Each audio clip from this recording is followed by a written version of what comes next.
Good afternoon. On behalf of the Board of Environmental Safety, I'd like to welcome you to our FEES workshop. My name is Evelyn Nuno, Board Specialist with the Board of Environmental Safety, and I will be your facilitator today.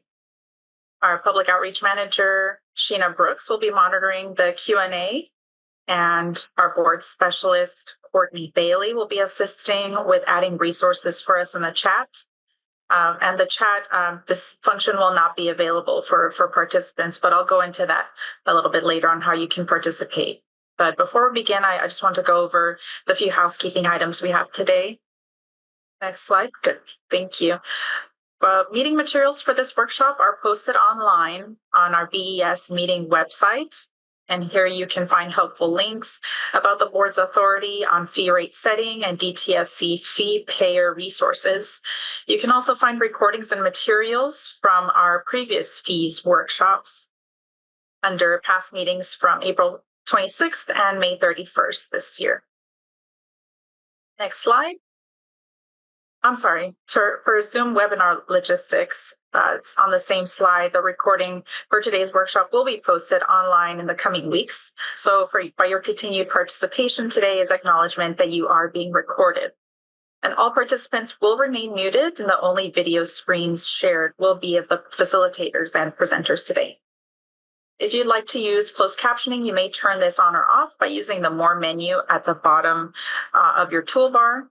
And to participate in today's workshop, you may submit your questions and comments using the Q&A function, or you can contact us via email at besinfo@bes.dtsc.ca.gov. And then you'll find all this information in the chat, and you'll see more resources there as we move along. Okay, and we will do our best to get to as many questions as time allows, but if your question does not get answered, please contact us via email. If you're not able to log on with the Zoom link, there's also a call-in information here, and you type in the meeting ID and enter the star key. And as I was mentioning, you can contact us via email. We will respond to you directly, but please note, if you prefer to submit a question anonymously, please email us and we can answer your question. We can ensure we provide you with a response if we're not able to answer your question today. If you're experiencing any technical difficulties, please let us know through the Q&A function and our staff will get back to you. Okay, and as a reminder, this BES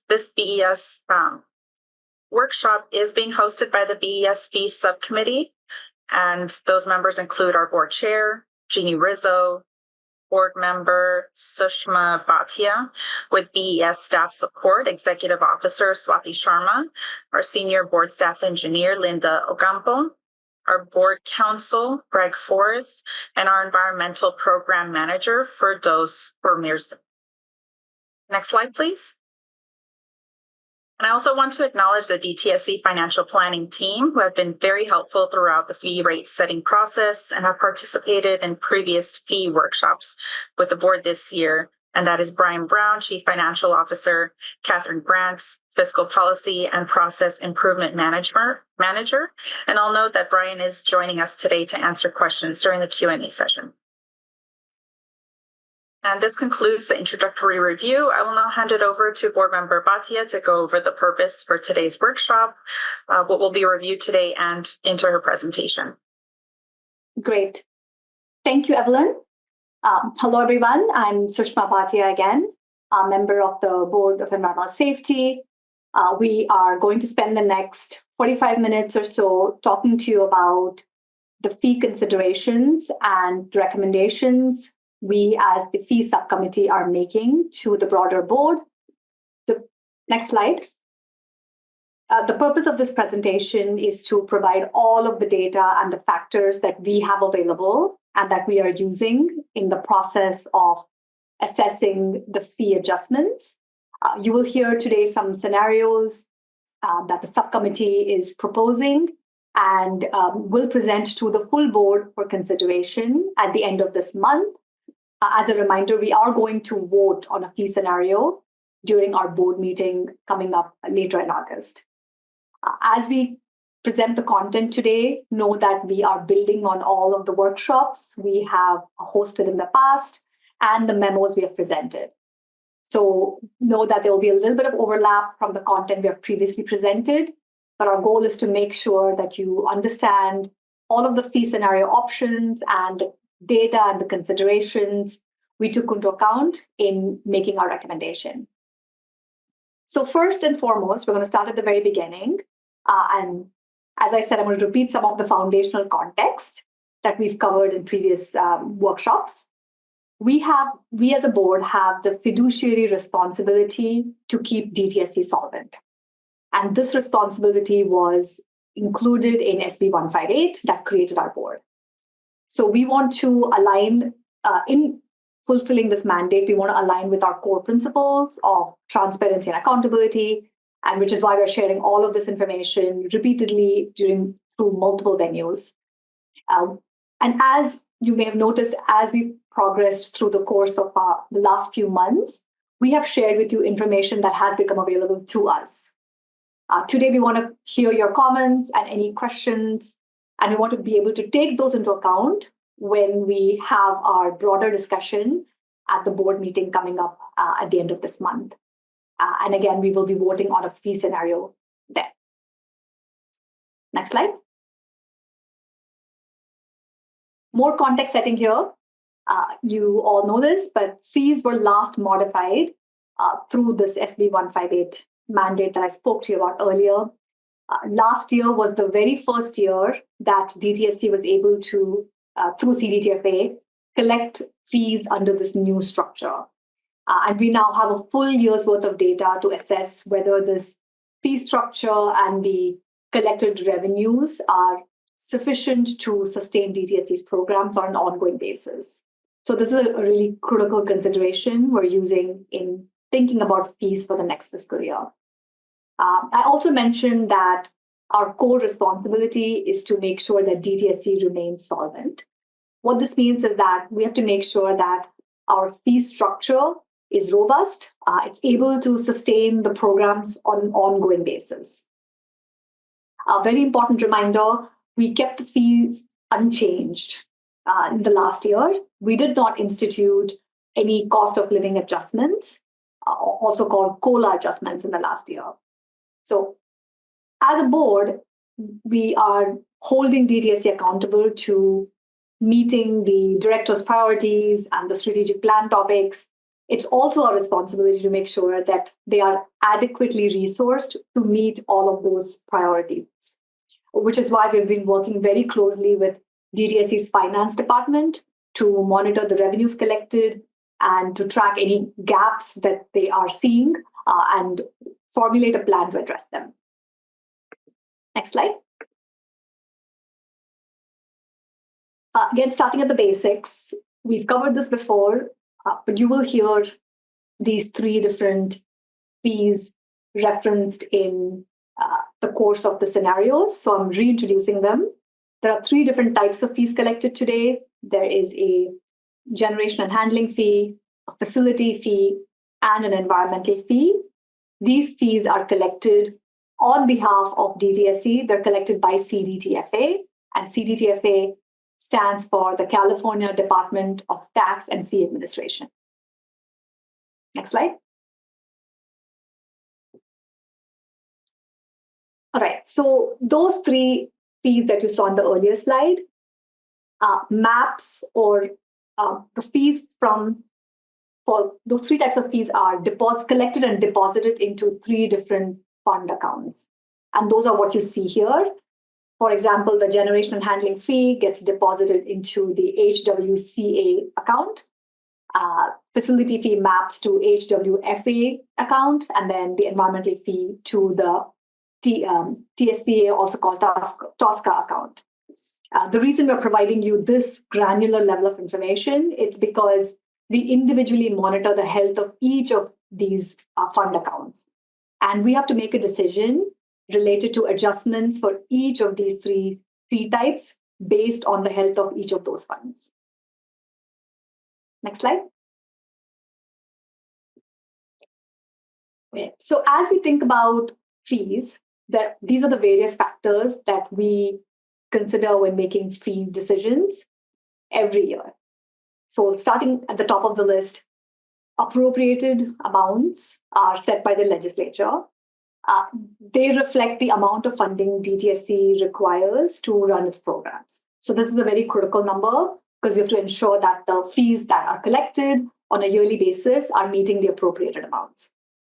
Second, we have to ensure that there's enough funding to cover administrative costs, such as those incurred during fee collection. Third, you've heard us talk about cost of living adjustments, COLA. We have to make sure we make those adjustments on a yearly basis. Fourth on this list is prudent reserve.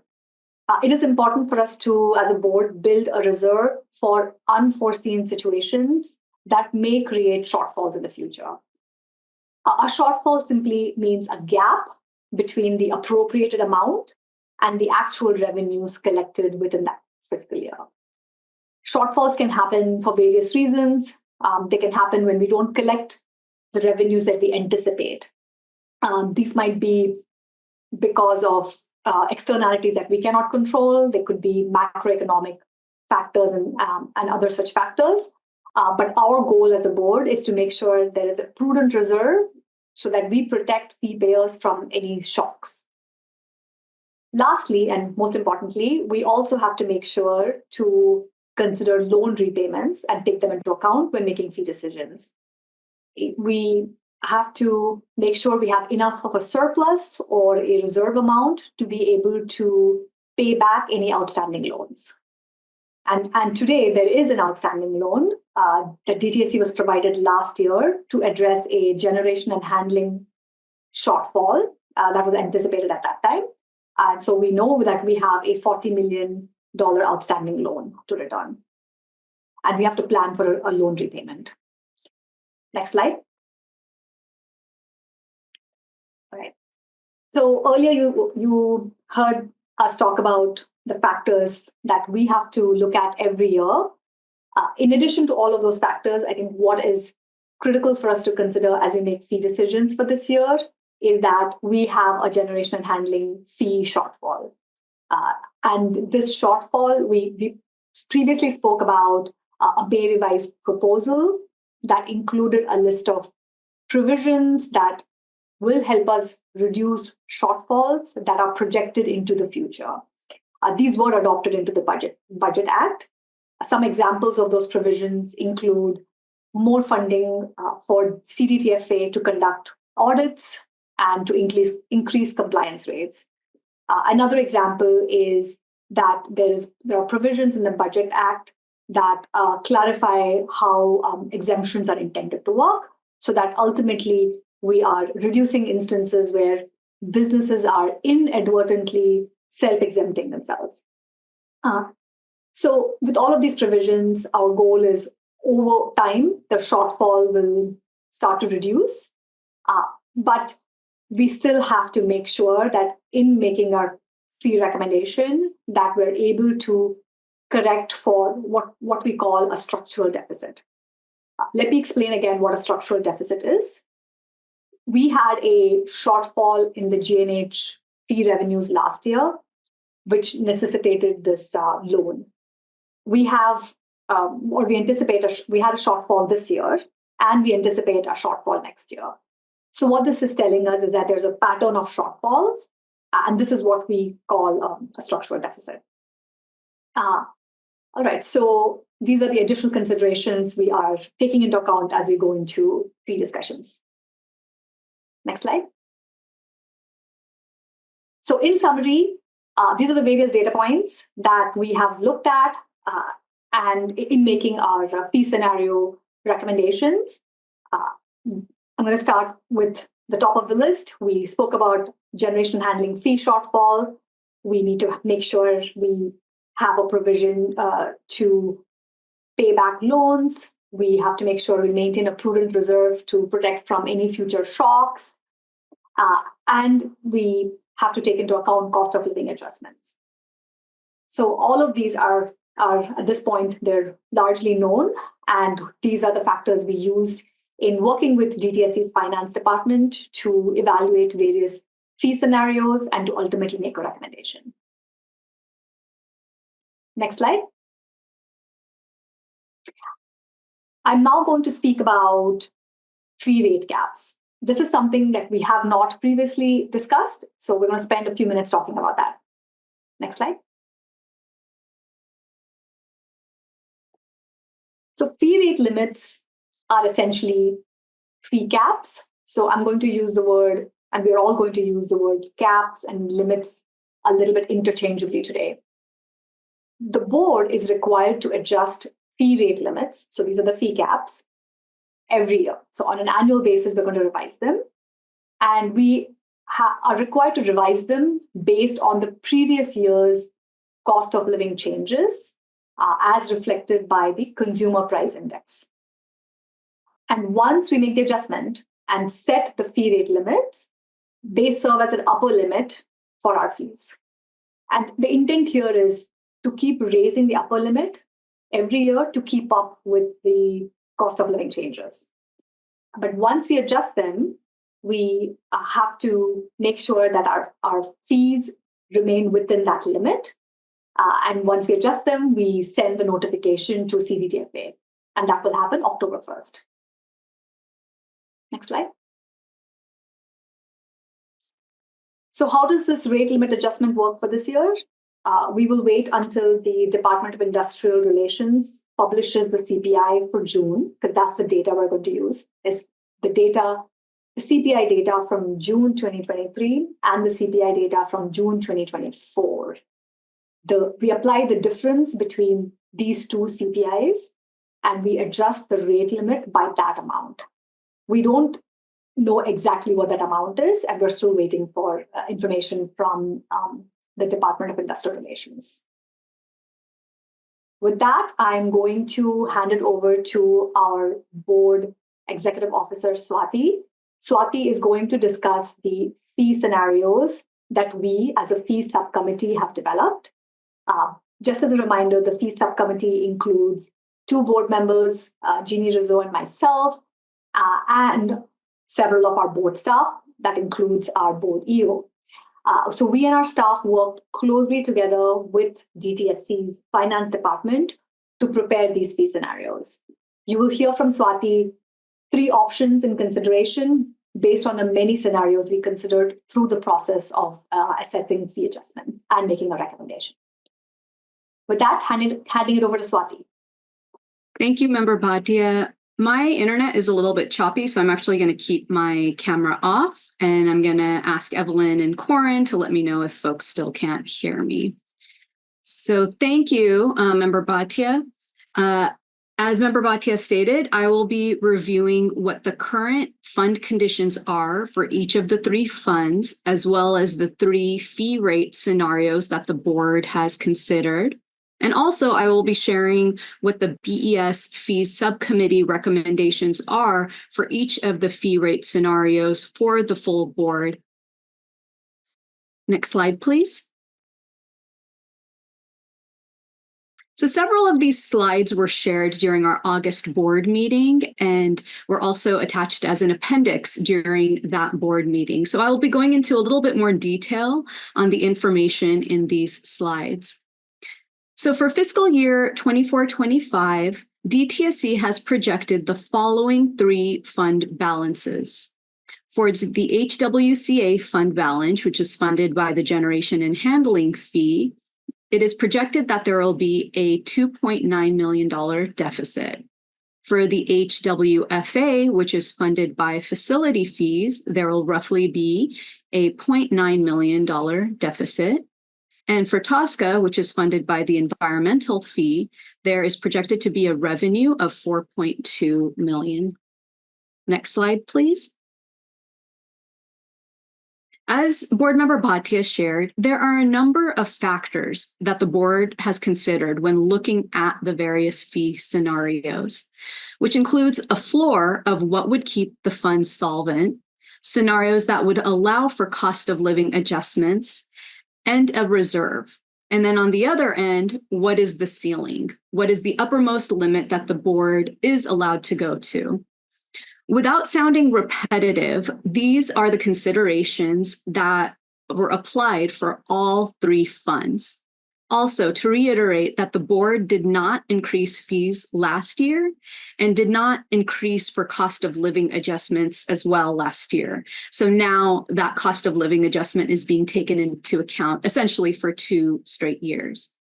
So looking at the generation and handling fee, we asked DTSE to come up with the following 3 scenarios: 5%, 7.5%, and a 10% reserve.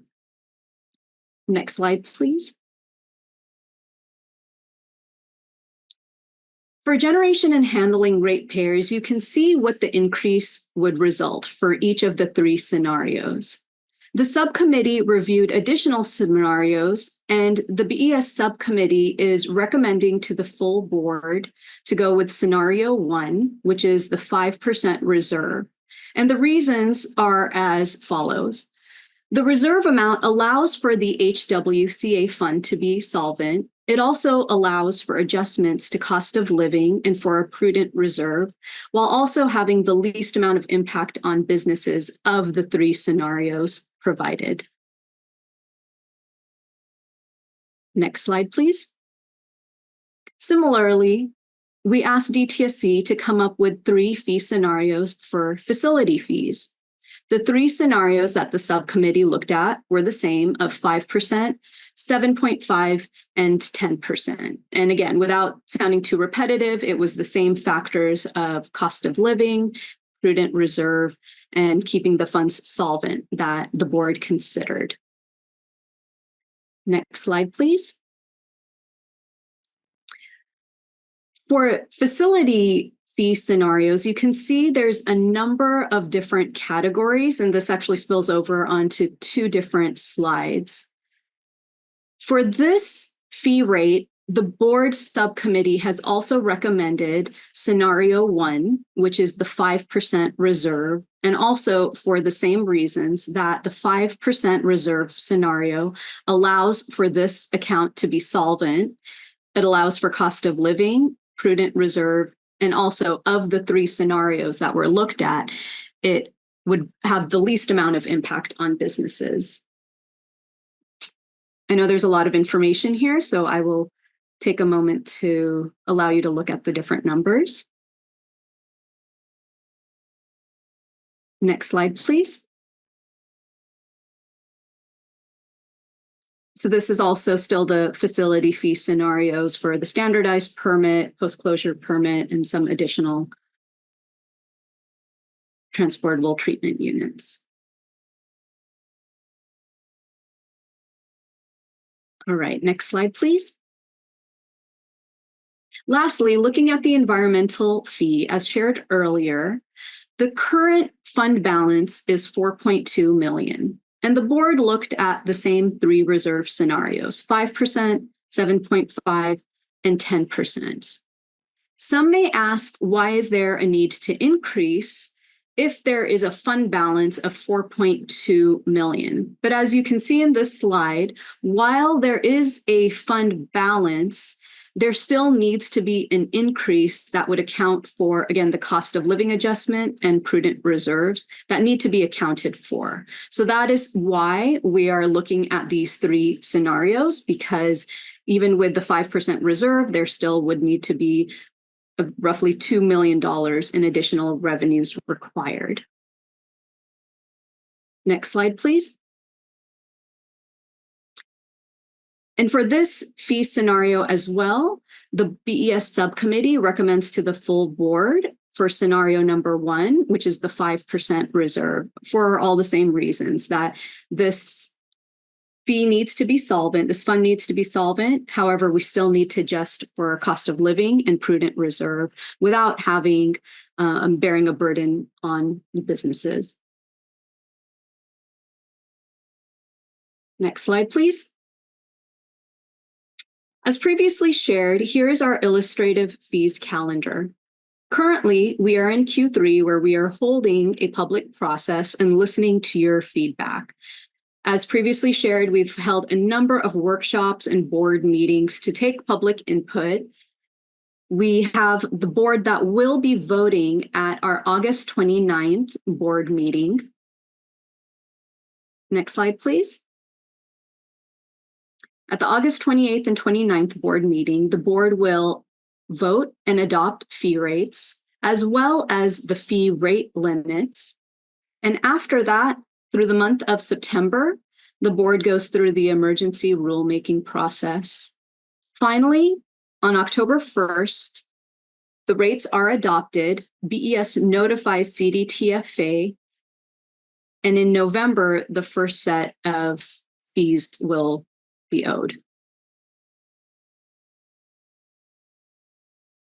Okay, I'm going to hand it back to Board Member Bhatia at this point. Thank you, Swati. Before we go into Q&A, I want to call out again some of the things that Swati shared, which is that we looked at multiple scenarios as a board subcommittee, fee subcommittee, and you are seeing 3 of those scenarios, which we felt we can reasonably consider, because we need to be confident in our go-forward approach that we account for cost of living increases, that we're able to address the shortfall, we can start building a reserve that can go towards loan repayment, and to the extent possible, prevent any future shocks to ratepayers. And ultimately, we as a fee subcommittee feel that the 5% scenario across the board helps us meet these goals and also does not create a shock to ratepayers. So with that, I'm going to hand it back to Evelyn to help us with our Q&A. Thank you, Board Member Bhatia. Yes, now is the time for us to hear from you all. We still have a lot of time left. I'll check in on our Q&A to see if we have any, but again, to participate in today's workshop, you may submit your questions and comments using the Q&A chat function, or contact us via email at besinfo@bes.dtsc.ca.gov, and that address is provided in the chat to you now. Let me check our Q&A. I don't see any here. I do see, actually, no. Let me check our emails. I haven't seen any emails come through either. I'll check to see. Oh, we do have a hand raised from Chuck White.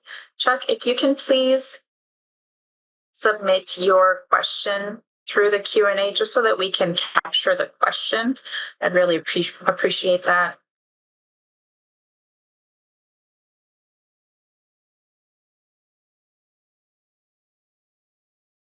We do have 2 questions now that came up.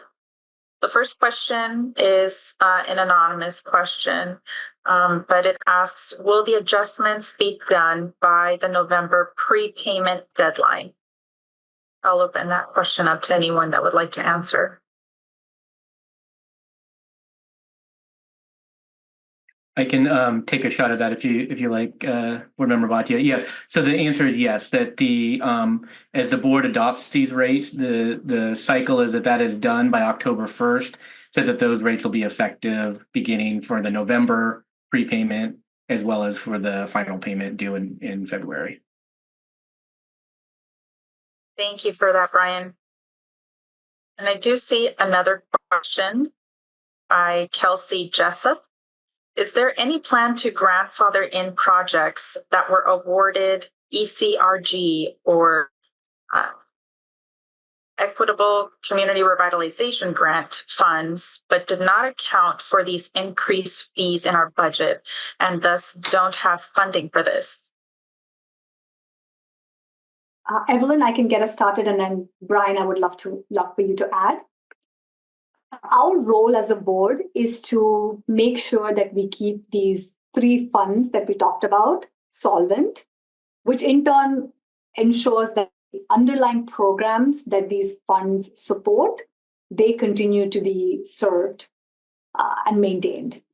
we are not, as a board, directly making sure that the programs themselves have the adequate level of funding or making any decisions related to previously funded projects. The service levels and the programs that DTSC launches or maintains, those decisions are made by the legislature during the appropriations phase. Brian, would you add anything to this? I'll just, I think what you said is totally correct. The only thing I maybe add is one of the challenges we encounter is that if there were actions taken, first of all, I don't think we have authority to provide exemptions or grandfather in different rates for different types of projects. But one of the challenges, of course, is even if we did, we collectively, DTSC, but really the board, is the challenge that would create, of course, is by reducing rates for one set of projects or one industry or what have you, that would then require a differentiated higher rate for those remaining fee payers.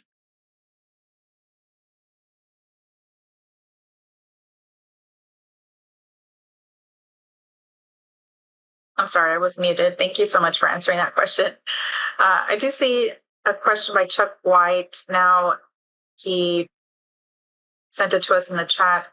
Are there any situations where a facility fee payer would also pay a generator fee?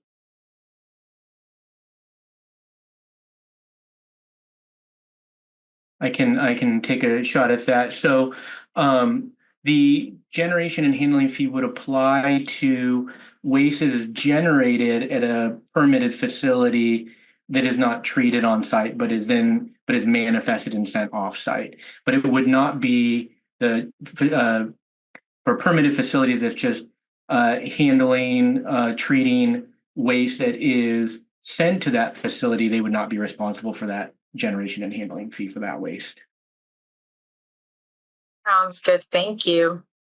And can we please, I have another person from Selena, Copy Hornback, that sent us a message. If we can please repeat the timeline for submitting written comments.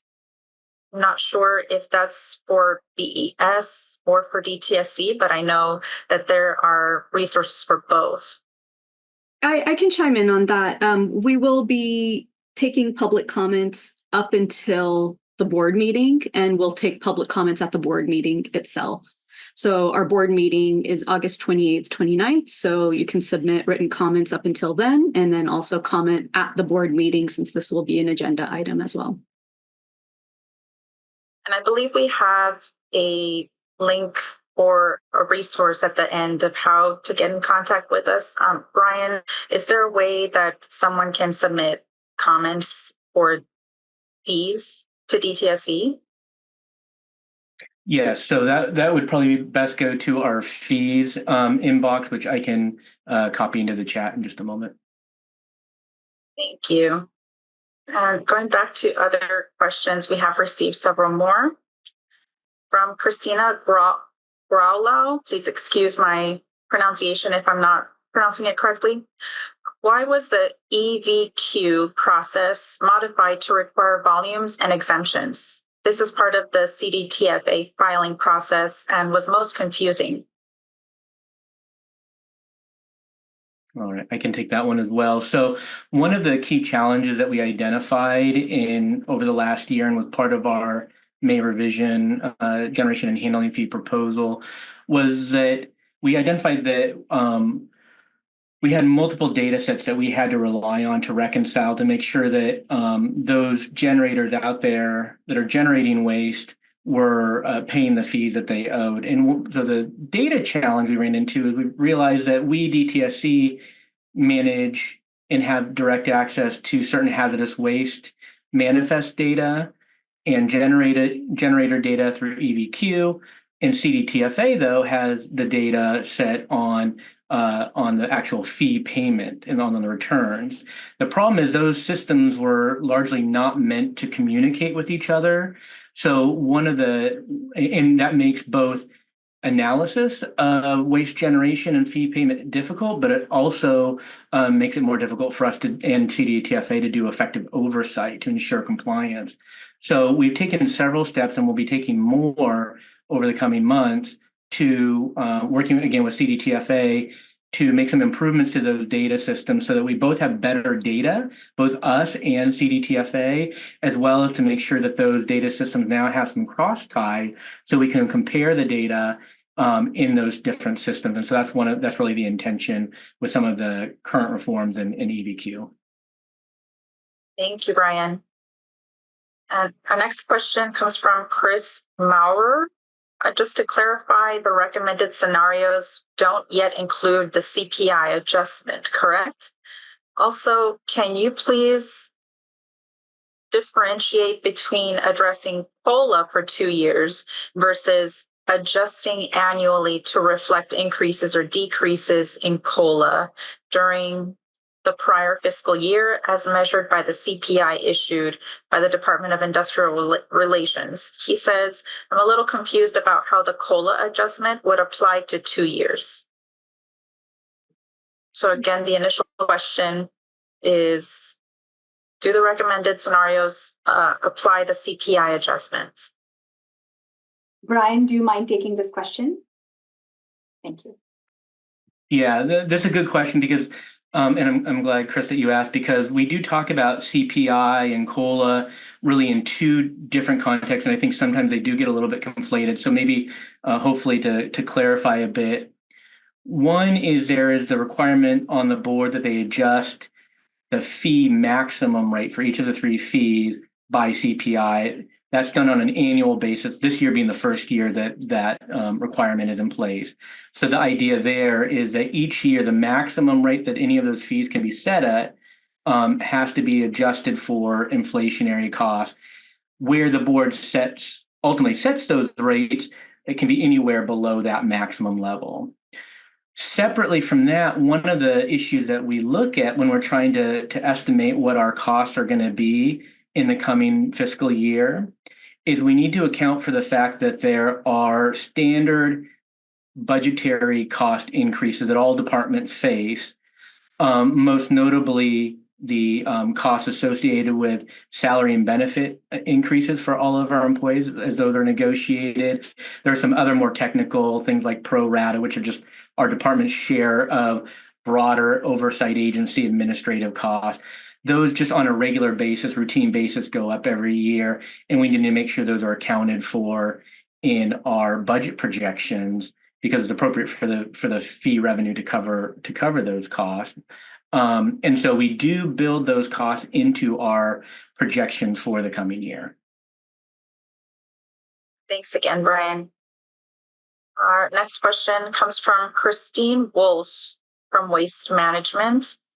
Thank you for the presentation. Did the BES subcommittee, in considering facility fee increases, consider the need to prevent further increased costs for in-state treatment and disposal?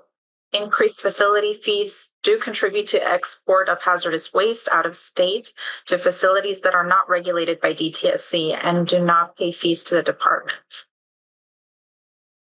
I can get started and then Brian, feel free to contribute. When thinking about fee scenarios and recommendations, we only looked at the factors that we discussed today.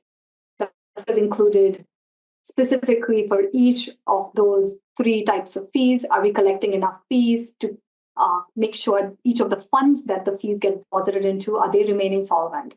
Like that was a key consideration, along with some other considerations such as outstanding loans and COLA adjustments and so on. We are not looking at the specific level of the granular level of detail of TSDF versus not and what are the implications of those.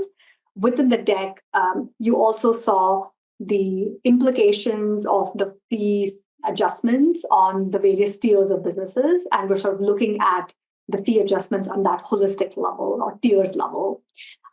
Anything you would add to this, Brian?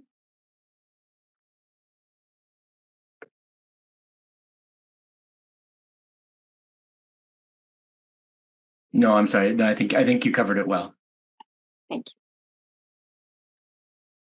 Thank you. Another question from Christina Grallo.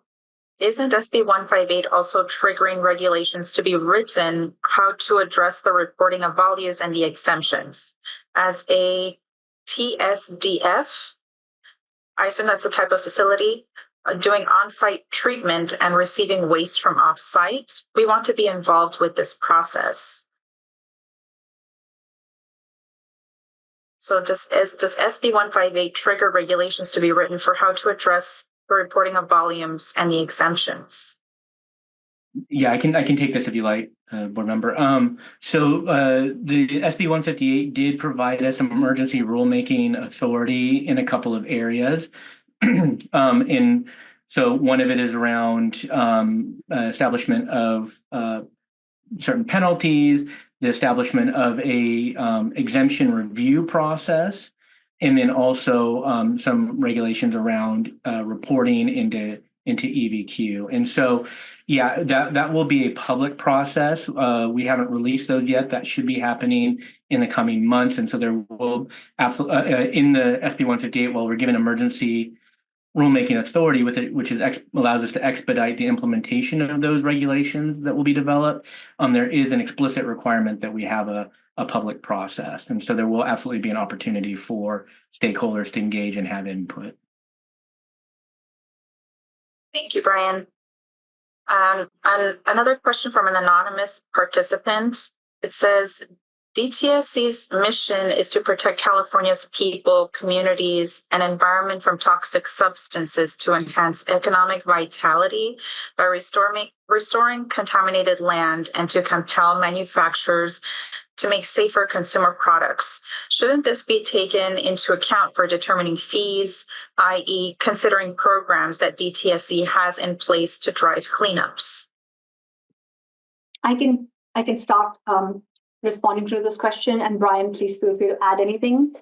I mentioned earlier that we as a board have a specific structure and as mandated by 158 on how we think about fees and where do we play a role in fee setting. And our role specifically is to make sure that DTSC programs get funded, as in DTSC remains solvent. And the way we are able to do this is by looking at the fees collected and making sure that those fees collected are enough to sustain the programs. And where there is a gap, we can adjust the fees. What we are not looking at is the question you asked, which is we are not making sure that each of DTSC's programs have enough funding. That particular aspect of fee setting is done during the appropriations process. DTSC works with the legislature, a list of all of the services and programs, and then ultimately the legislature appropriates the funds based on the services that DTSC provides. So all of this is to say we're not able to meet the specific ask that you have of us, which is considering specific programs like the Safer Consumer Products Program. That is not the role outlined for us as a board. Anything you would add here, Brian? Yeah, I think it's a good question. And I think maybe it's helpful just to remind folks of kind of the broader context of fee reform and why SB 158 did include substantial increases in fee rate. And that was because prior to SB 158, DTSC's core funds, the ones that these different fees provide revenue to, were significantly underfunded. And what that meant was that on a routine basis, DTSC did not have sufficient funding to go out and meet that mission that you refer to. We did not have sufficient resources to do the proper oversight of permitted facilities. We didn't have sufficient resources to do the level of oversight and engagement of waste generation and management in the state. We didn't have sufficient resources to really do the level of cleanup and oversight of those activities that we were mandated and wanted to do. And so while rates have gone up considerably, what the whole purpose of that was to be able to enhance our ability to meet that mission. Thank you so much to you both. I have two more questions here. The first one from another anonymous participant. Can you clarify if a project proponent is cleaning up a site at which they are not responsible for creating the contamination, i.e. are not a generator, but are disposing of soil offsite? Are they responsible for paying the higher fees because they are likely to be passed on from disposal facilities?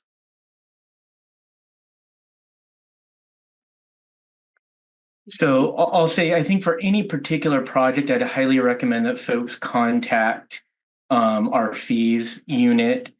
Sometimes the specific requirements very much depend on who the project proponent is, what and sort of the nature of the specific project.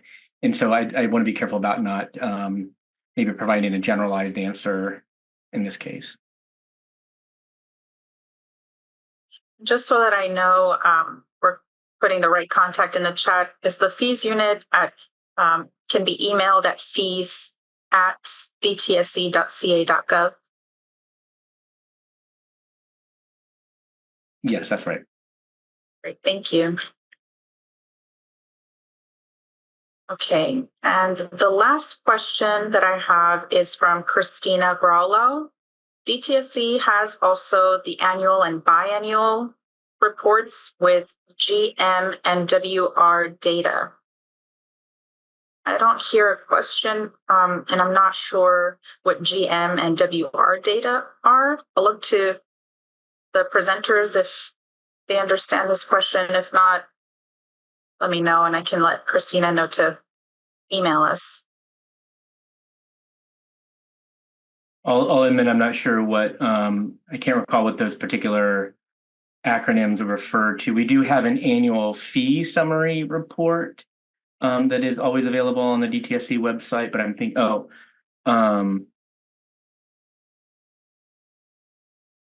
another chat. Okay, so I think I think maybe Christina is referring to our manifest unit that manages that data. Also has other reports that they have that they produce or have access data they have access to.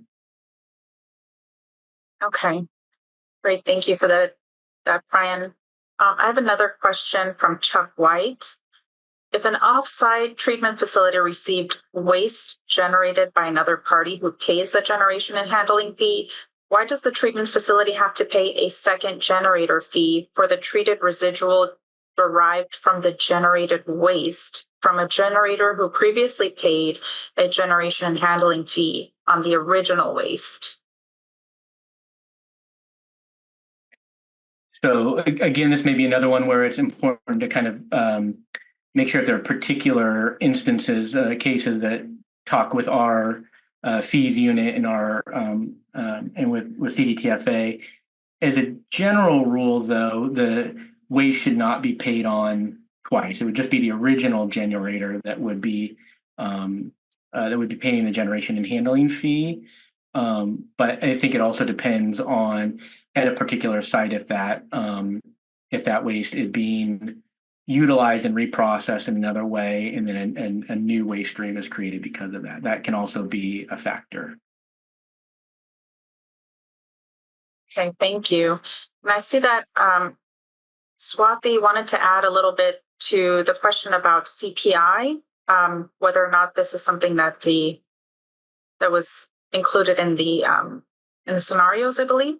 Yeah, so I just wanted to add that this is the first year that the board will vote or is required per SB 158. The 24-25 fiscal year is the first time the board has to consider the fee rate limits. Prior to this, last year before, it wasn't a requirement, but it is for starting in 24-25. So that is why the board is looking at the fee rate limits, looking at the consumer price index, and on an incremental level, increasing what that fee rate cap essentially is. As for the question about the cost of living, those adjustments, those are just regular adjustments, salary, et cetera. that is incorporated for running business for DTSC. Last year, the board decided not to increase fees because, one, we had heard loud and clear that prior to SB 158 and post SB 158 that the fees had already increased quite a bit. And so, one, we were taking that into consideration. And two, the numbers that we had received showed that all the funds were solvent. And so we didn't really need to increase fees last year. However, there still was that cost of living adjustment that theoretically could have been incrementally increased last year. It wasn't. And so that's why we're looking at that. Going forward, this will be done on an annual basis, and it can increase or decrease as per the question. It depends. And so there could be scenarios where it decreases over time as well. I hope that answers your question, but please feel free to contact us. And Member Bhatia, if you want to add on, feel free to. No, it's all good. Thank you, Swati. Thank you so much. And Chuck, I do see your message that the answer to your question was a bit vague or ambiguous. It sounds like it's a unique situation and requires a little bit more understanding. So I would contact the fees unit there. And if you'd like to maybe email us separately, we'll try to get you a better answer and do it rather soon. Those are all the questions that we have received. Would you all like to close out or wait a few minutes?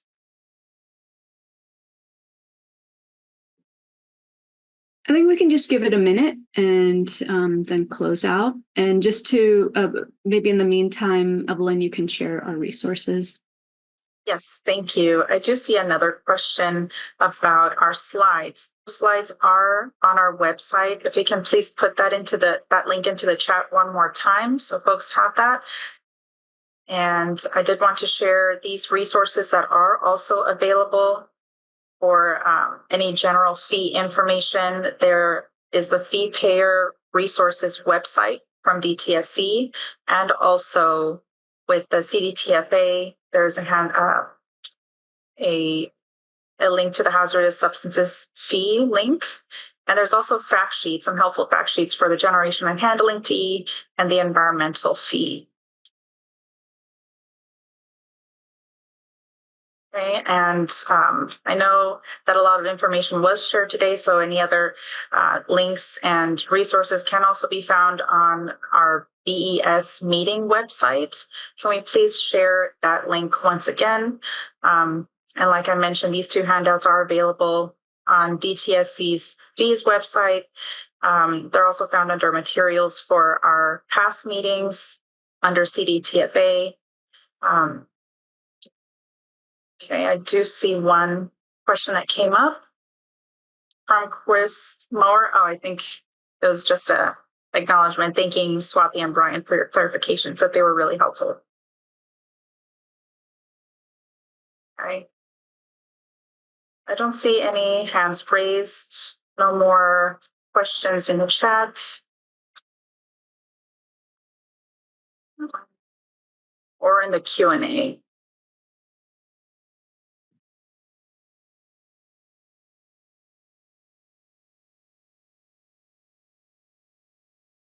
And there are no emails that we received in our BES info email either. We do have a few more minutes left. While we're waiting for more questions, we mentioned this earlier, we are going to vote on a scenario as a board just over 10 days from now. Please use the next few days to internalize the content we have presented you today. Let us know if you have any questions, and you can also bring your questions and concerns to our next board meeting, but know that we would like to get in front of them, so please let us know what those are well before our board meeting. And thank you all for your participation. Yes, thank you, Sushma. So I'll close out the workshop now, and as Sushma mentioned, we do have that vote specifically on day 2 of our board meeting on August 29th. And the meeting notice and agenda will be sent out very soon. So look out for that e-blast, and then that information will also be shared on our upcoming meetings on the BES website. So if you have any additional questions that come up after the workshop, or know someone that wants to ask a question, wants to get involved, please contact us at besinfo@bes.dtsc.ca.gov. And there's also, if you have questions about the hazardous waste management activities and general information, there is a link to that. Again, all of this information are on the slides already posted on our website. If you'd like to get involved with any legislative matters, there's the DTSC legislation office at dtsc.ca.gov. You can contact them there. And for any questions about the fee account and about paying fees, there's the CDTFA website, and you can contact them by email there. And so I'd also like to thank our presenters, Brian Brown, for our board member, Sushma Bhatia, Executive Officer Swati Sharma, who are members of the BES fees subcommittee. I want to thank Brian Brown for participating and helping us answer some questions and sharing information today. I want to thank board specialist Courtney Bailey for assisting us and putting some resources in the chat, and our support staff, California State University, Sacramento, who assists as our Zoom facilitator, Corin Chopin. He also assists us with our board meetings. And again, just to repeat some final housekeeping items, our workshop today was recorded along with the questions submitted through the Zoom Q&A function. The recording will be posted in the next couple of days, and it'll be on our webpage for past meetings. If you missed our previous fees workshops from April 26th and May 31st, those materials and recordings are available on our website. And they'll be provided in the chat for your convenience. And again, announcement for our August 28th and 29th board meeting. Please join us via Zoom or in person. We'll be in Sacramento, and you'll have another opportunity to share any comments with the board. And if we didn't get to your question today, we encourage you to follow up with us. We have still the contact info on this site here. We've provided in the chat. And as always, any questions or concerns, we always look at that email address twice a day. Let me look one more time to see if we've received any questions. No? Okay. Well, I believe that is all, and I hope you all took away some good information from us. Again, if there are any unique situations or some individualized situations, please contact the DTSC fees unit, as mentioned before, and I hope you have a wonderful afternoon and a wonderful weekend. Thank you so much for joining us.